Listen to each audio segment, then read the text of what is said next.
Dr. Dnes, and thank you to the Center for inviting me and having this discussion on Cuba, on a very toxic dictatorship, on its influence in Latin America, actually in the whole continent, and hopefully also in some solutions that we could discuss.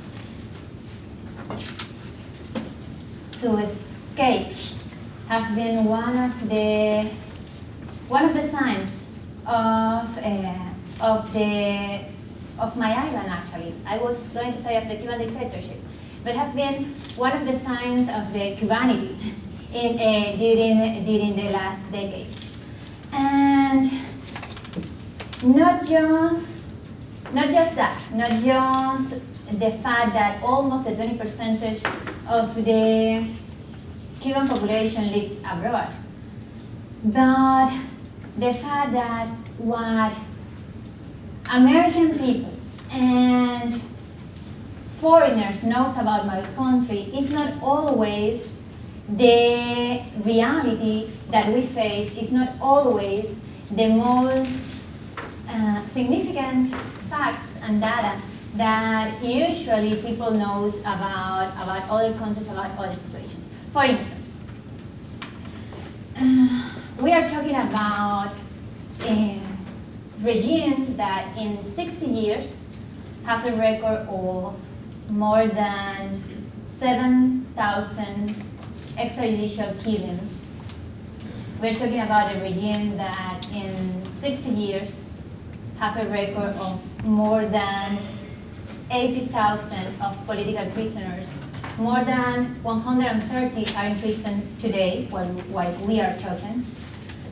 We are talking about a regime that has provoked that more than 100,000 lives have been lost in the sea. But those statistics are not usually what the people knows about Cuba. Usually, what the people knows about my country is not related with the repression that is still ongoing, but related with what that regime has been able to sell to the international community. Even when we are talking about a violent movement that got to power in 1959, actually to change another dictatorship, the dictatorship of Batista that was in place since 1952 and that broke the constitutional order in the island. But this violent movement actually established another dictatorship and killed in the first 3 years almost the same amount of people, actually more, than the amount of disappeared and killed during the Pinochet dictatorship in Chile in 17 years. But still, they managed to sell to the international community the idea that is still in the head of some of our friends that Cuba was somehow the island of freedom, that Cuba was somehow this small country that were resistant the influence of the American imperialism, while those that got to power in my country actually sold the sovereignty of the Cuban society to another kind of imperialism, the Soviet imperialism. And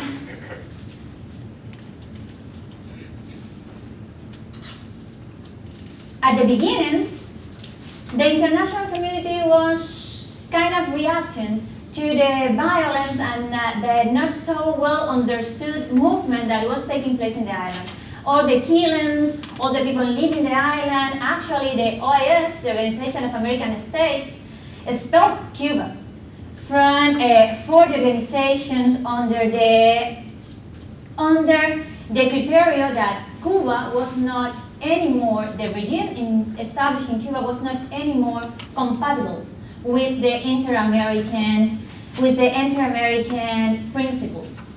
We were talking about a regime that abolished any political practice, that abolished all the other political parties actually, and established a single party system. But a few months later, in October 1962, the missile crisis took place. And then President Kennedy and Nikita Khrushchev got to a deal that implied, of course, that the missiles were not going to be anymore on the island, but the United States promised that they would never invade the island. Fast forwarding from that point to now, the Cuban society and the Cuban regime continues his way into communism and just strengthening the links with the Soviet Union, imposing a new system into a society that sadly led to the poverty of the society, that sadly led to the massive exodus of many of Cubans and to daily and systematic violations of the most basic human rights. But when in 1989 and 1990 the Soviet Union collapsed, that the Cuban regime that was in that moment very weak, or appeared to be very weak, managed itself to create, together with Lula da Silva, former president of Brazil, an organization called the Foro of Sao Paulo. So that those ideas that were actually failing in Eastern Europe, those ideas that have led to a lot of suffering and killings and failure in Europe, were actually trying to be preserved in Latin America throughout a new organization called the Foro of Sao Paulo. What is the Foro of Sao Paulo?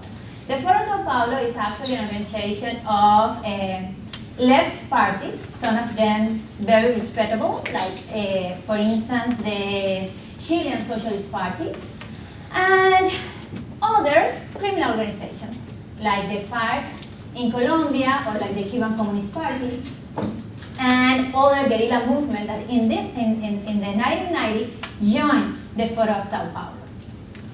What was the first president that the Foro of Sao Paulo helped to get to power?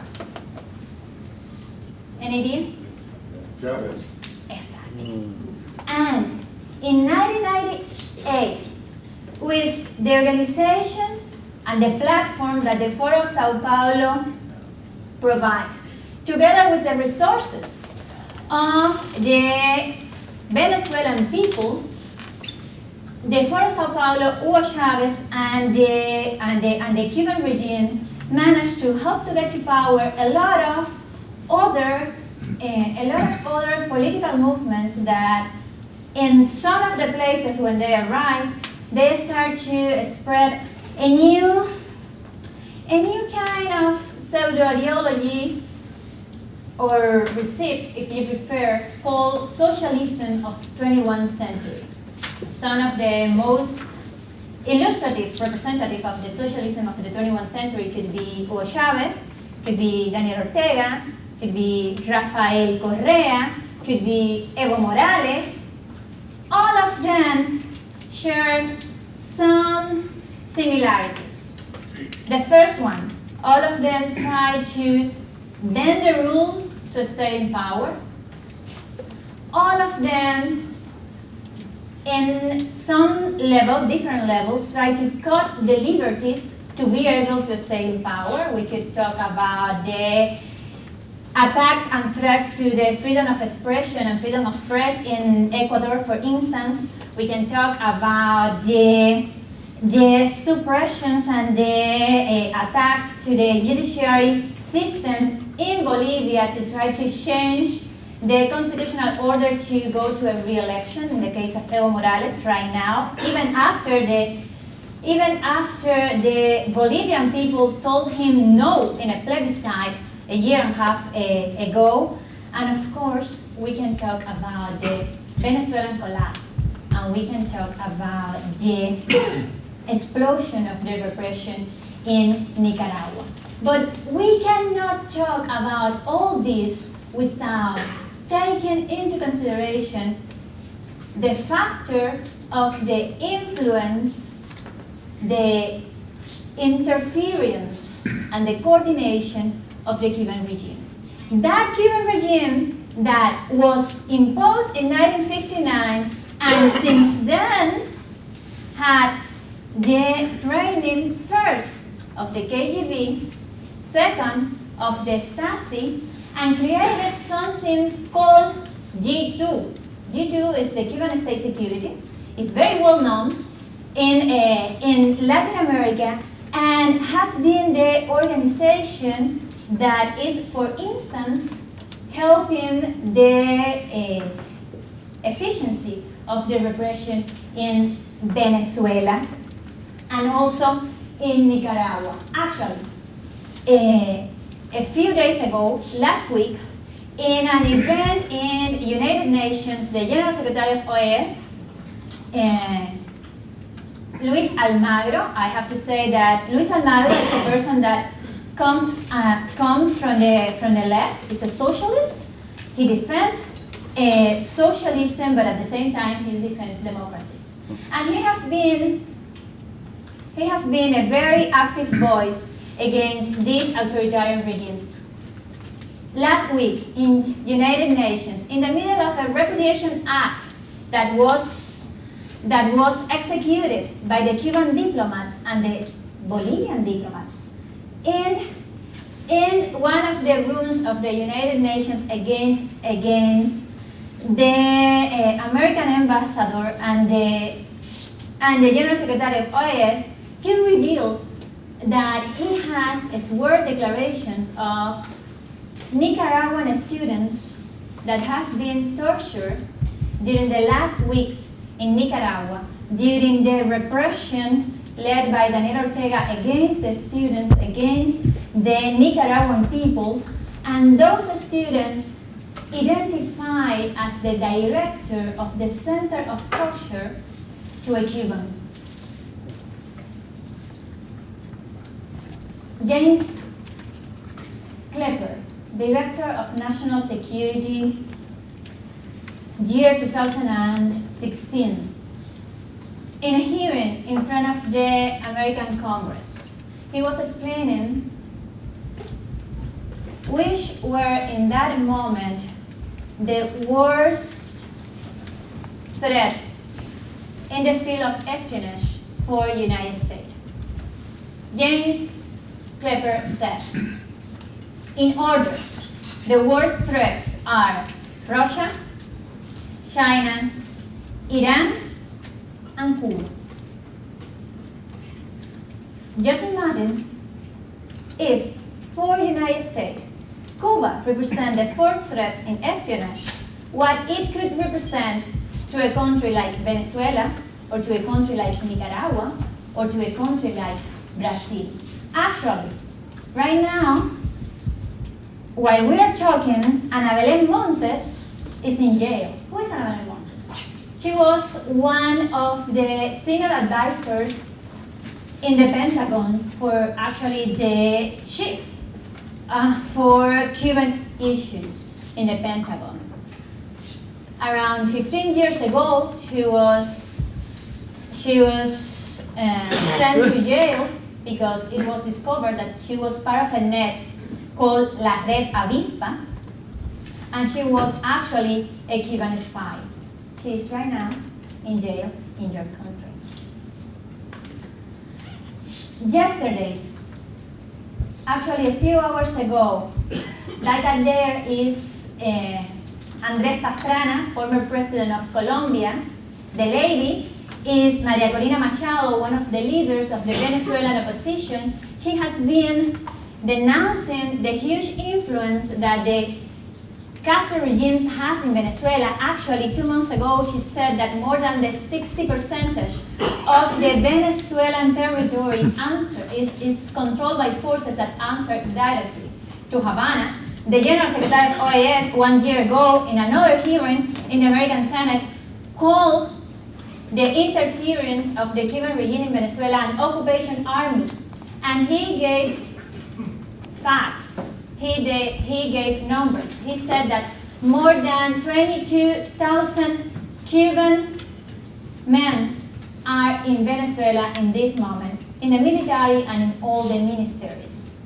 Andres Pastrana was denouncing in Twitter a few hours ago that they learned about a threat against Maria Corina, that there was some Cuban agents in Venezuela with the mission of perpetrating an attack against her and make that attack look like an accident. This is right now an scandalous in the social media. And immediately what happened? What happened was what? That several Cubans and not Cubans immediately related what Pastrana was denouncing to what happened to my father 6 years ago. My father was killed 6 years ago in an attack in Cuba that the Cuban regime described till today as an accident. Just allow me to introduce my father. He's Rosa Paya. He was a leader of the opposition. He dedicated his life to try to change Cuba, to try to, in a peaceful way, transform the society for the better. How? By appealing to the citizens, by putting in the hands of the citizens tools to claim their own rights. First, in a legal way, when the regime closed all legal ways, in a peaceful and non-violent way, but in a definite direction of the democracy, which is the direction of putting at risk the absolute power of the Castro family. He received a lot of threats during his life. And also, other mechanisms that in totalitarian regimes people have to suffer coming from the state, which are not just killings, which are not just putting you in jail, that are also social isolation, moral killing, the threats against your family, the so-called repudiation acts. That's a picture of the front of my house, actually. And that picture was taken after one of the repudiation acts. That word that you can, for sure, you cannot read there is the word gusano, worm, like the little animal. Totalitarians have the style of trying to dehumanize the enemy, dehumanize anyone that thinks different, that wants changes, because then they are going to use other Cubans against Cubans, as they are using Venezuelans against Venezuelans, as they use Germans against Germans. But before putting the society in the position of doing so, they first need to dehumanize those that think different and to establish fear. Why fear? Because it's actually a very good tool in the hands of those that want to keep power forever. My father actually used to say the culture of fear, that is the way in which many people describe the Cuban society. My father used to say the culture of fear is actually a culture of simulation. People is not anymore telling you what they really believe. It's actually another way to say what Václav Havel, the first president of the Democratic Czech Republic, well, first Czechoslovakia, then Czech Republic, used to say about the life in truth.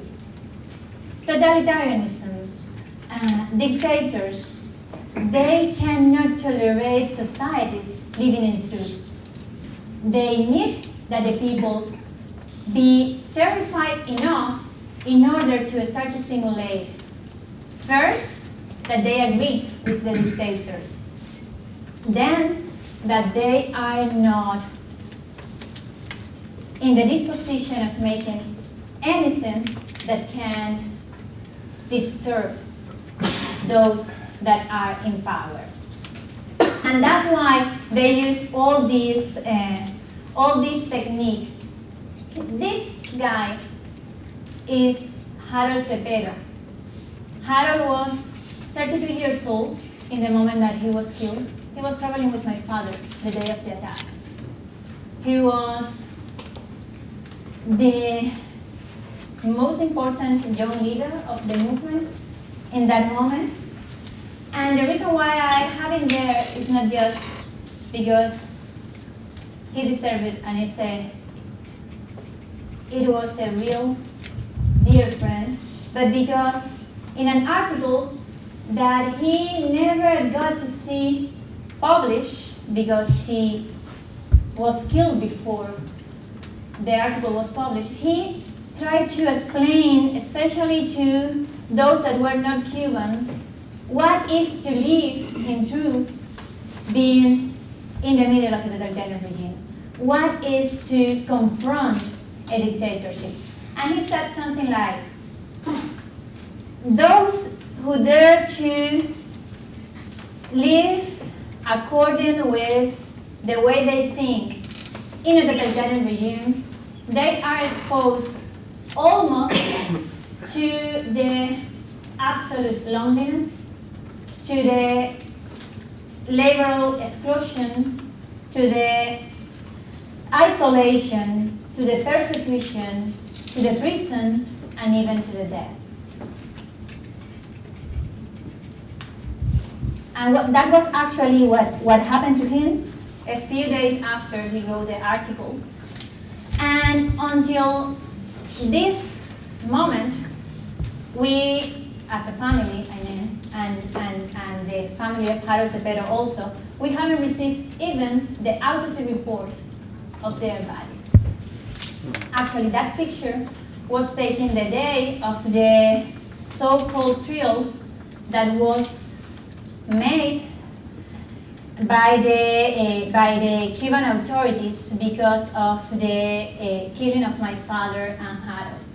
We couldn't even enter to the room.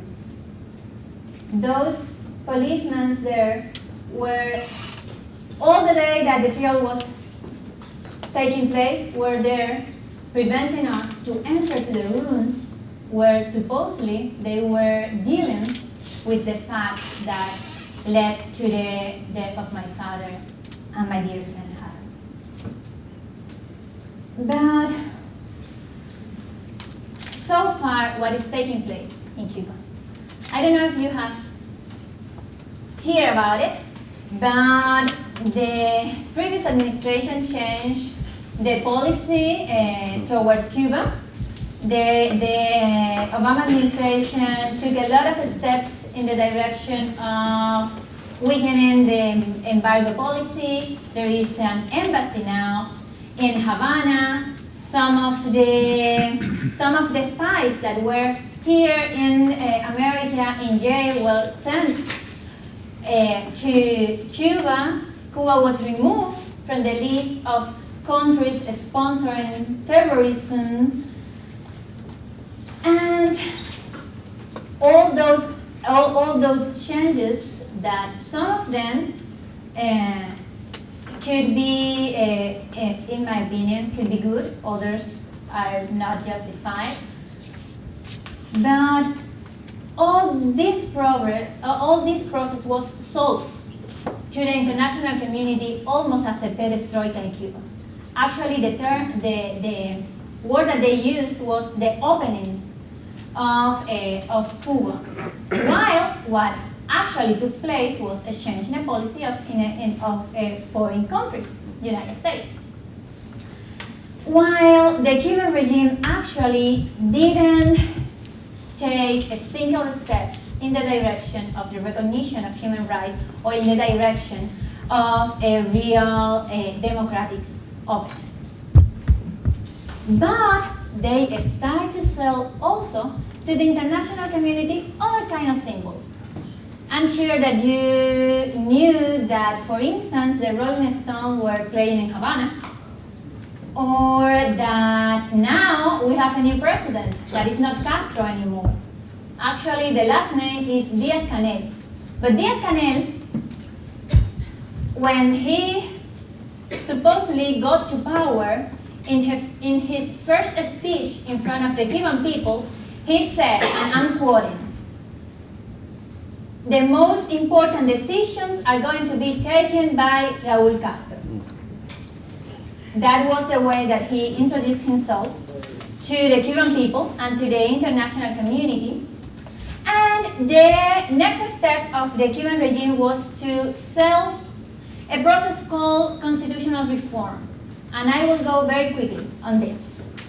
The Cuban Constitution says that the Communist Party is the director of the society and the state. The Cuban Constitution says that that political system, and actually also the social system, and the socialism, which is the economical system, all those are irrevocable. Also says that the article that says that the political system is irrevocable cannot be changed. That's the Cuban Constitution. What does it says, the project for the new constitution? Well, it says that the Cuban Communist Party, now the single Cuban Communist Party, now the Fidelist, because of Fidel, Cuban Communist Party, is also the director of the society and the state. It says again that that system is irrevocable. It adds that it is allowed the use of weapons against anyone that wants to change that system. And it says that the article that says so cannot be changed by anyone, never. But that process of constitutional reforms has been again sold to the international community actually as a process of change. What we can take from that? Well, we can take that dictatorships in our days, they already learned how to present themselves into the international community. They already learned how to use the symbols of freedom without actually giving any step in the direction of freedom in their own countries. And we could also add that they also learned how to deal with the international community and how to, in some ways, how to provide the international actors with the securities that sometimes they need. Securities like the so-called stability. There is nothing more stable than a dictatorship. Securities as, for instance, the war against terrorism or the war against drugs. In 1989, Fidel Castro killed his most popular general, Ochoa, in a moment in which the American government was actually pressuring because of the huge problem that they have with the drugs and because of the huge influence and part that the Cuban regime had in the drug dealer. through Latin America. In that moment, what Fidel Castro did was to kill one of his most popular generals and to say to the international community that the one that was actually trafficking drugs was not him, was not the government, was that general. And since then, actually, there is the United States started to collaborate with some of the Cuban, how do you say guardacostas? Thank you. In the war against drugs. While they changed the routes. Now they pass through Central America. And Cuba, of course, or not Cuba, the Castro regimes and the Venezuelan regimes and some of the Colombian organizations still have a part in that case. So this is just an example of how the Cuban parliament is elected. Because, and very quick, we were talking about Díaz-Canel empowered Raúl Castro as the head of the Cuban Communist Party, but we never talked about how they pretend that they made elections. And this is just a comparison among any national parliament in a democratic world. Actually, that's a picture of the Icelandic parliament in 2013, and this is a picture of the Cuban parliament since 1976. Absolutely, all of them belong to the Communist Party or are sympathizers and friends of the Communist Party. The process in which they got to parliament is a process in which there is just one candidate for each position. So that the day of the elections, actually, in the ballots, you have several names. But that is because you are choosing several positions. You could think, well, but how they get to be candidates? Maybe people elect them. Well, no. From the level of provinces and the national level, there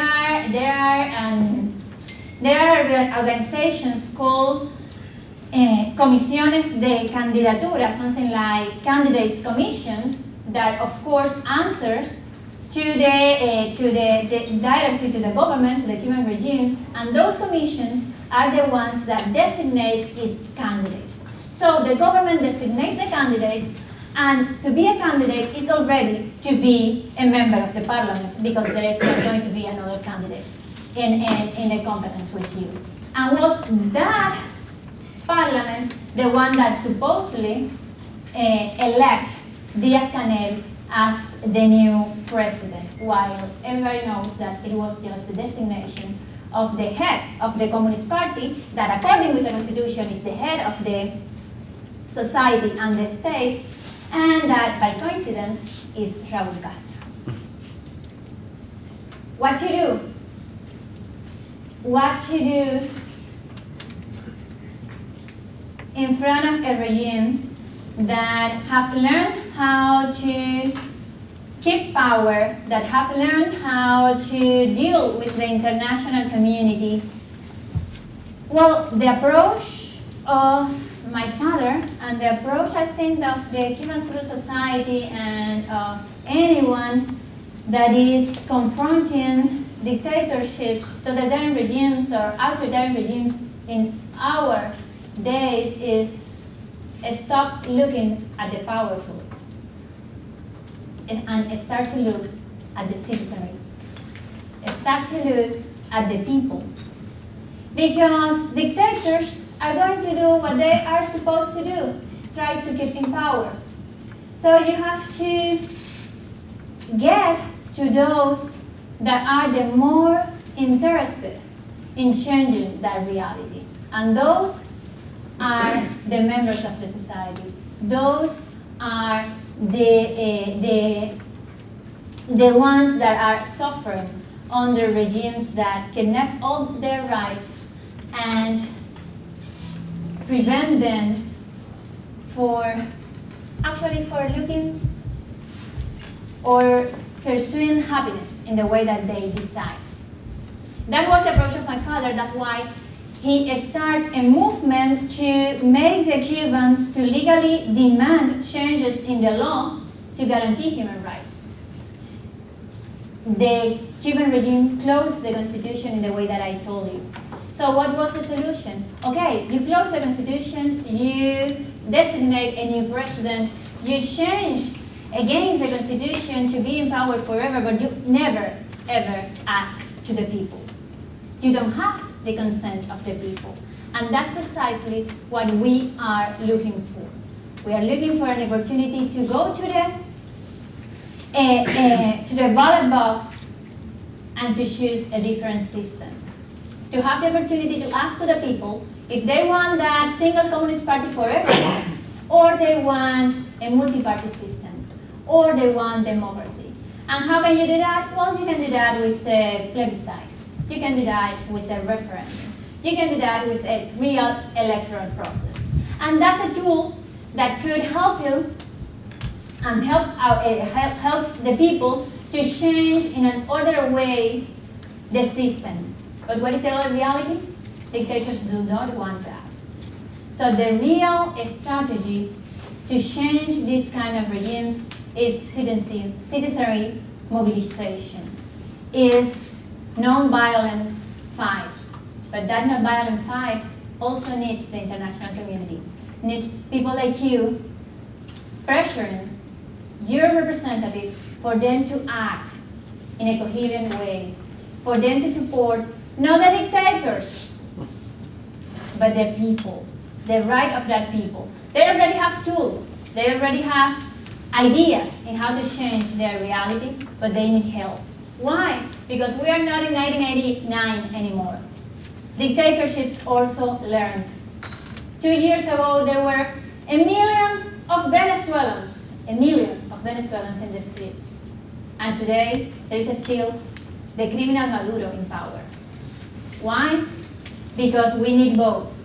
We need citizen mobilization, but we need international support. And that's what we are trying to promote with our campaign called Cuba Decide, that is trying to get the holding of a plebiscite in the island, but knowing that that's just the tool. The strategy has to be to create the significant amount of pressure to force those that do not want to leave power to do what they should be done in first place, which is submitting themselves to the will of the people.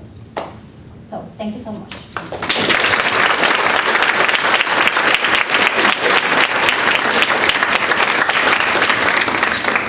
Thank you very much for a very stimulating, thought-provoking talk. There is time for questions, and we have a microphone which will circulate. Go here and then there. Two questions. I am Cuban. Me too. You live in Cuba, no? I'm going back and forth. And how you can survive there? Expressing everything that you are doing, how they don't kill you or you go in prison? Yes, that's a very good question for them. And it's a very logic one, especially because during the first years of the implantation of the dictatorship, they act in a very, very criminal way. The most part of all the extrajudicial or arbitrary killings took place during the first years. The most part of the political prisoners, in some point there were more than 100,000 political prisoners at the same time in the prisons in Cuba, and that took place during the first years, 70s, the 60s, so that those that had that experience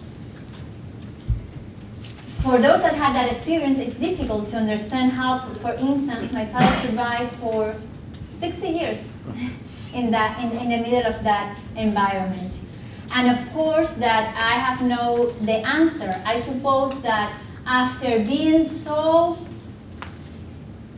terrifying, after cleaning, almost characterizing the society in such a hard way, then you could, as a dictator, you could have the luxury of being more chirurgical, of going or of taking your time and waiting for the international pressure to be relieved, for the international actors to be looking at other places, and probably that was why they didn't kill my father in 2003, they did it in 2012.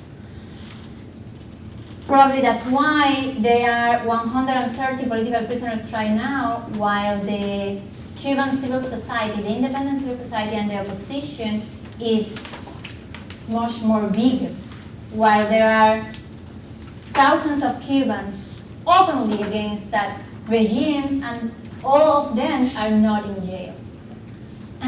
It means that the mechanism of repressions are not there? No, they are there. Are worse, are better? I don't think that it has sense to try to understand the logic of the evil. I don't think that it has sense to try to understand how the Cuban state security act.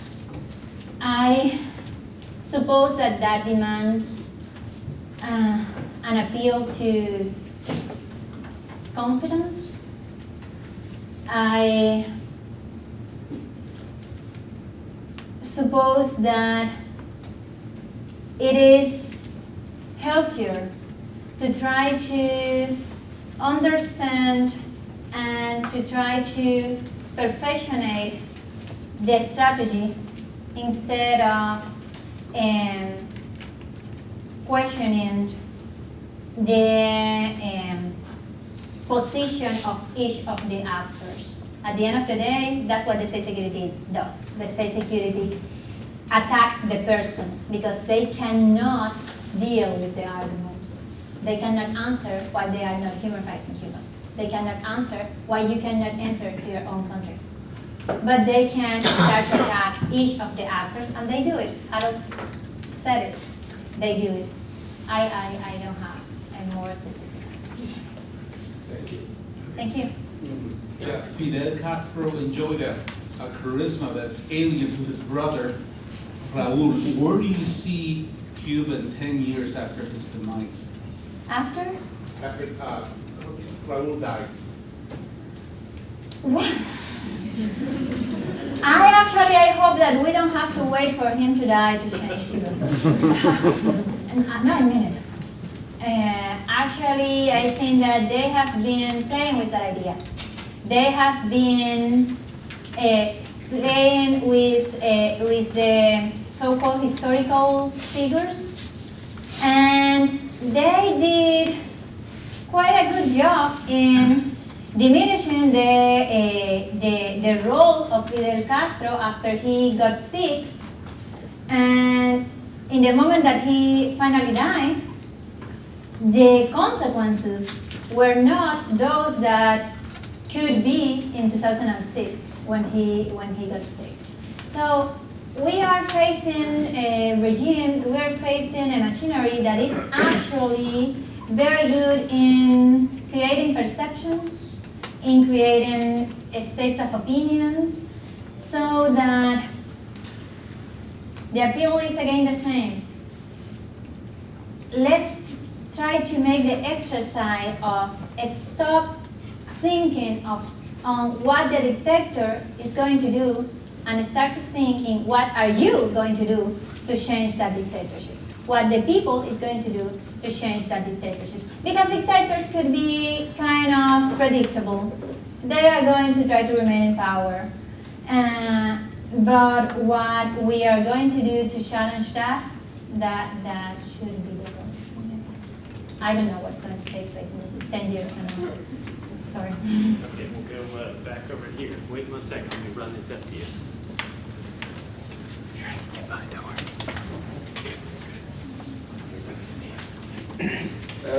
The curiosity we have, most of the people were not Cubans and Peruvian, American, of course. But we want to know what is the reaction of the young people, young generation in Cuba, and what will be the beneficial effect to change the society in Cuba if we start a program of exchange, educational, research, sports, technology, music, etc., because if the young generation in Cuba might be interested, of course, the government that hopefully will allow to do that, that's the dynamic that we would like to know what are you feeling about it.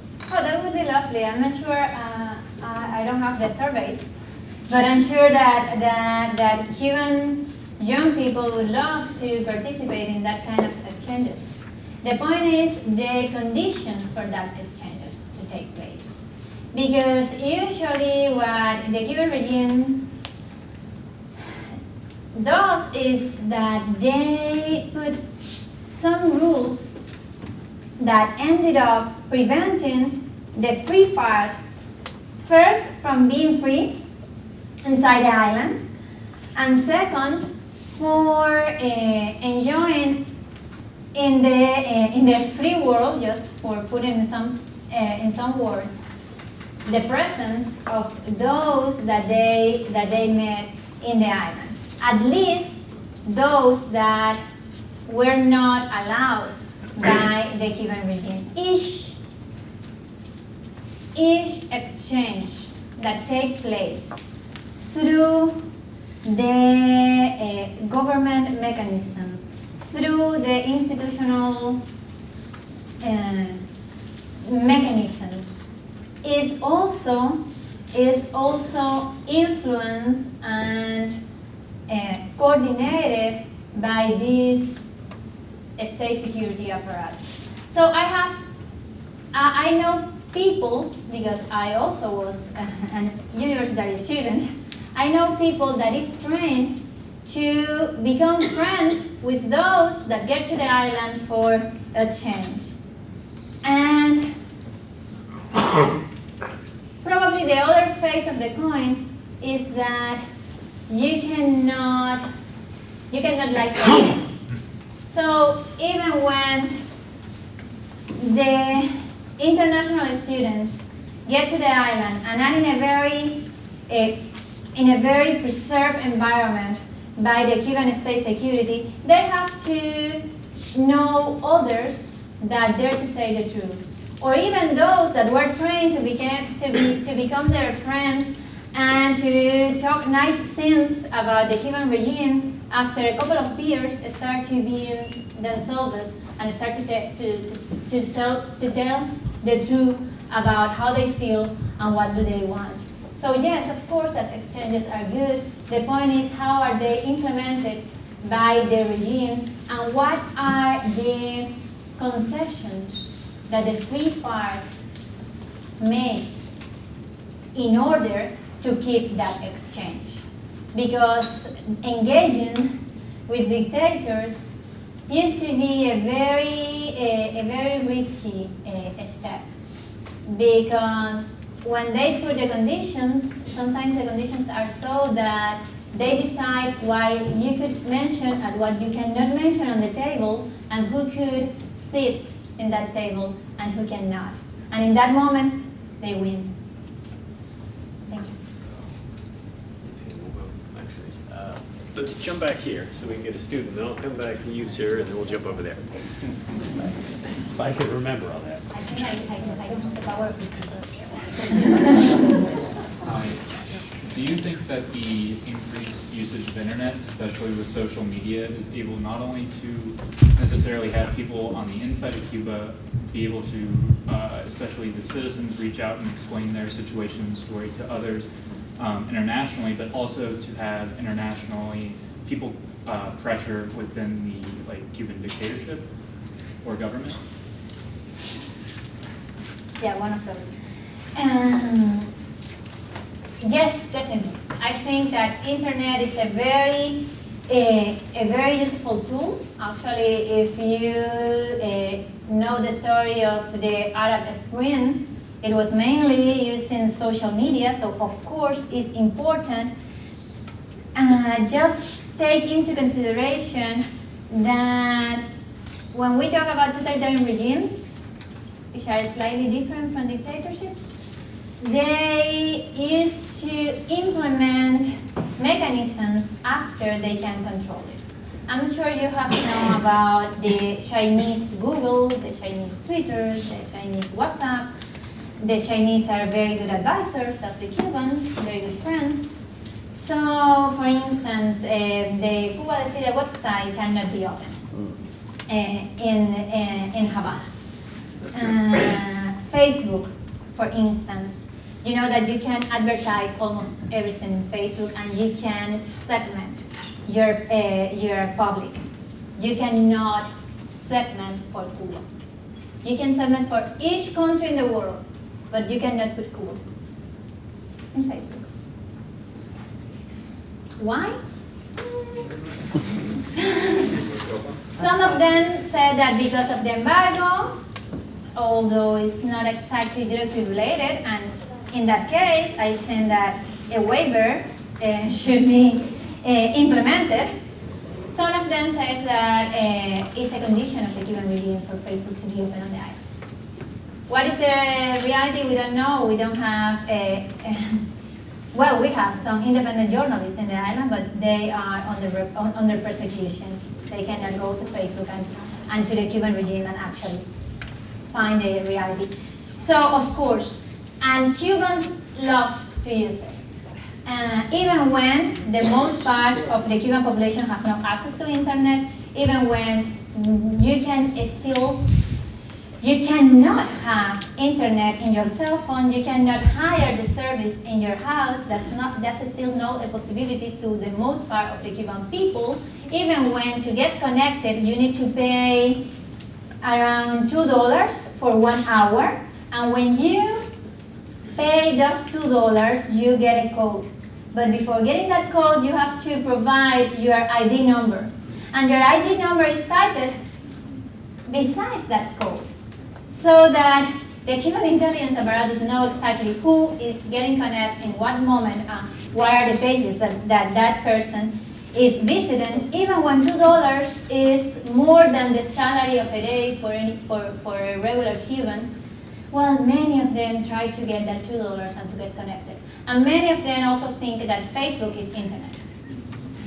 And because they use it mainly for communication. Yes, it's a very powerful tool. It's also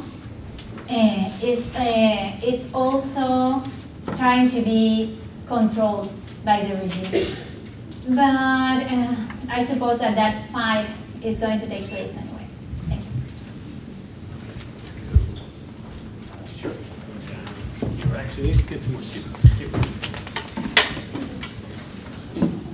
My father was born in Cuba in 1961, compared to he was about 6.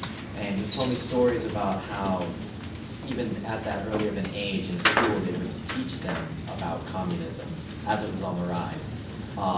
And then they would come home with different colored ties depending on their level of mastery of the topic. And very quickly he came home with a red tie, which meant he had completely mastered the topic. And Abuela went the next day to sort that out. But I'm curious if you know if that kind of brainwashing still exists even today. Yes, they try to.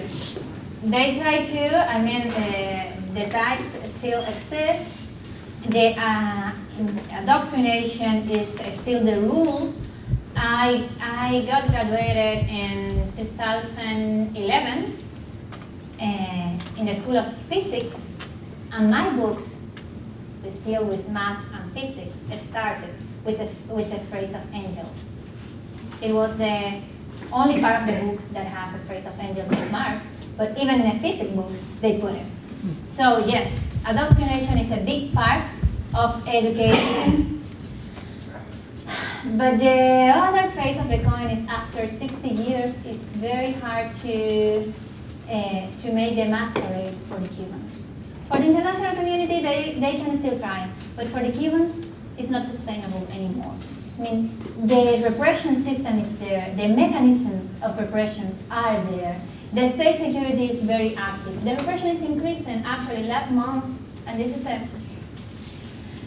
curious fact, because last month the amount of aggressions against members of the Cuban civil society were higher than the previous months, but almost the 66% was against women.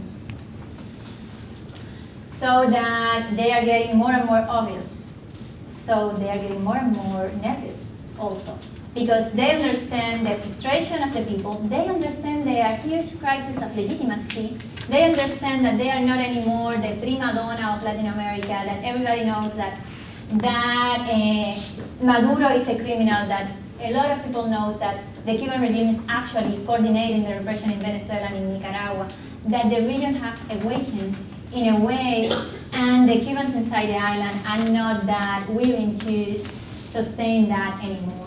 And they have no other general that came down from the Sierra Maestra to put in power. They put this down, the Canel. So they are in a crisis. And even when they try to pretend that they are not, for the Cuban population, maybe the solution is not clear. Maybe not everybody knows about Cuba either. And maybe not everybody is ready to go to the streets and protest. But I'm quite sure that everybody knows what is wrong. Everybody knows what failed in Cuba. And everybody knows that what failed was the system, and that system needs to be changed. Okay, I think we have time for one more. We'll go down here. After that question and response, I'm glad I didn't wear a tie today, so I'm not sure which. Several years ago, there was some open relationship between the United States and the Cuban government. It was any change for the Cuban people during those years, the United States have a relationship with them? There were more American tourists in the streets of Havana. That's a Okay, fact. for the Cuban people. But for in the direct, not really because I think that one of the most important lessons that change in policy can teach us, especially the international community, is that actually it exposed how the problem was not the American policy, how the problem was not the secessions of American governments. The problem relies on a regime that have kidnapped all the rights of the population. And the real contradiction is between the people and the dictators, and not between Cuba and the rest of the world. And it established then that the openings have to be from that regime to the Cuban people first, and then we can talk about the international community. Thank you so much.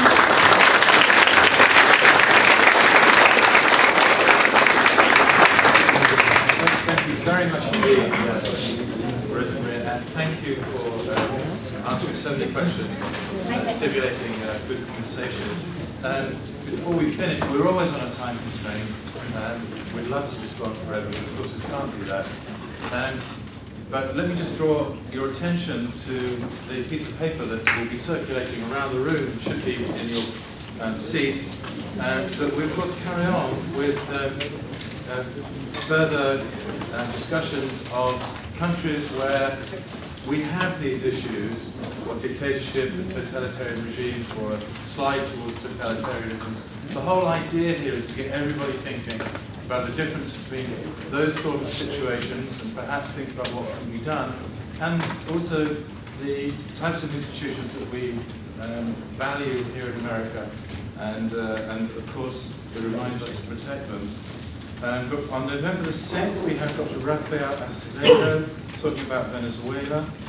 On November the 13th, we have Dr. Andre Ilariano speaking about Russia and what's next. And on November the 27th, our very own Dr. Jose Garcia will be talking about before and after the Mariel boat lift. So a lot of very stimulating discussions coming, but a very big, warm Florida Southern thank you to tonight's speakers.